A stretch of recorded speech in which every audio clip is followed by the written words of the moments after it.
Assalamualaikum warahmatullahi wabarakatuh. Bersama Joko Sulistyo, NIM 34021904977. Sini akan menerangkan tentang pengertian SOP menurut para ahli. Di antaranya satu, LASMI. SOP merupakan dokumen yang berhubungan dengan prosedur yang dikerjakannya secara kronologis guna menuntaskan suatu pekerjaan yang berfungsi untuk mendapatkan hasil kerja yang paling efektif dari bekerja dengan biaya serendahnya.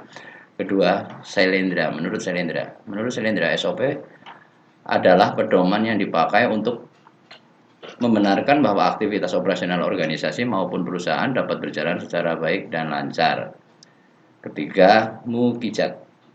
Menurut Mukijat, SOP merupakan sebuah urutan mengenai tahapan pelaksanaan suatu pekerjaan tersebut dikerjakan, bagaimana mengerjakannya, bila mana mengerjakan, di mana mengerjakannya, dan siapa yang mengerjakannya. Selanjutnya Cipto Atmoko.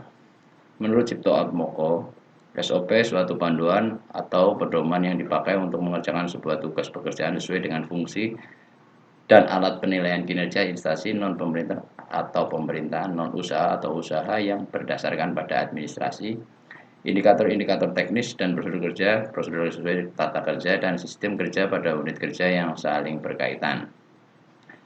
Sebagaimana di atas, manfaat dari organisasi harus selalu membuat SOP sebagai standarisasi cara yang dilakukan dalam menyelesaikan pekerjaan, khusus mengurangi kesalahan dan kelalaian, menjadikan staf lebih mandiri dan tidak akan mengurangi keterlibatan pimpinan dalam sehari-hari, meningkatkan akuntabilitas dengan mendokumentasi tanggung jawab khusus dalam pelaksanaan tugas. Fungsi organisasi harus selalu membuat SOP berguna untuk memperlancar tugas petugas atau pegawai maupun tim atau unit kerja.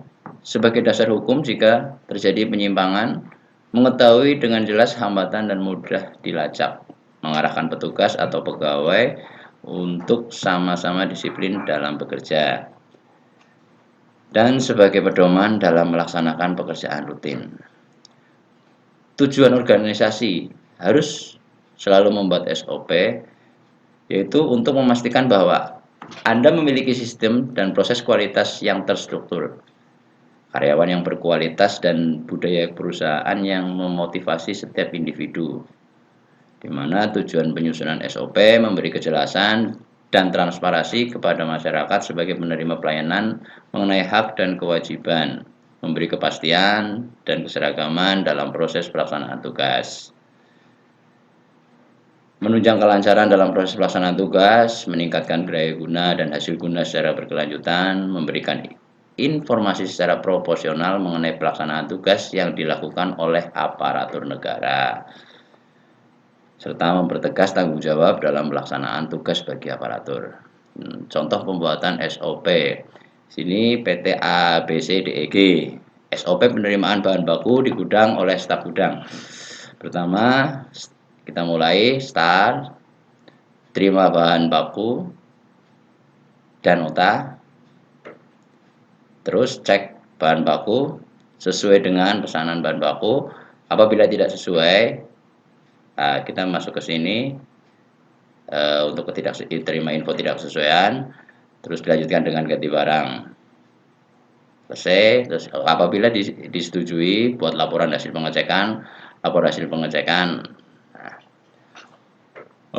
Untuk SOP kita memasukkan contoh ini, standar operasional prosedur pengujian kordril UPT Laboratorium Konstruksi dan Peralatan Dinas PUPR. Di sini kawasan pemukiman Kulon Progo yang adanya di daerah. Untuk pertama, pemohon mengajukan surat permohonan uji yang ditujukan kepada Kepala UPT Laboratorium. Di sini pemohon kita langsung ke petugas administrasinya. Petugas administrasinya apabila lanjut, itu waktunya itu ada 30 menit, 20 menit. Terus setelah disetujui masuk ke kepala UPT Laboratorium untuk menerima dan memeriksa, disposisikan sesuai permohonan ke penguji laboratorium konstruksi. Apabila disetujui oleh penguji, maka akan berlanjut ke selanjutnya. Tapi apabila surat permohonan itu tidak disetujui, maka akan kembali lagi pada membuat surat permohonan yang baru. Dan keputusan itu berdasarkan pelaksanaan penguji.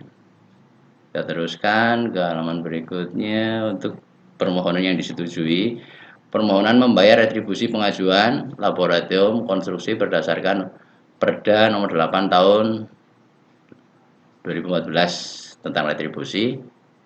Setelah mendapat bukti pembayaran, kita teruskan penguji ke penguji laboratorium. Penguji laboratorium langsung ke penguji laboratorium bersama rekanan. Di sini menunjukkan waktu agak lama, 20 menit sampai dengan 90 menit. Waktu dan tujuan tergantung dan jarak. Pengujian laboratorium selanjutnya kemudian melaksanakan pengujian dengan disaksikan rekanan. Di sini yang diulang adalah kelanjutan dari ini. Lamanya pengujian tergantung jumlah titik yang akan diuji. Selanjutnya penguji laboratorium melakukan mengolah data hasil. Apabila laporan hasil tersebut memenuhi syarat, maka akan diteruskan, dan apabila tidak,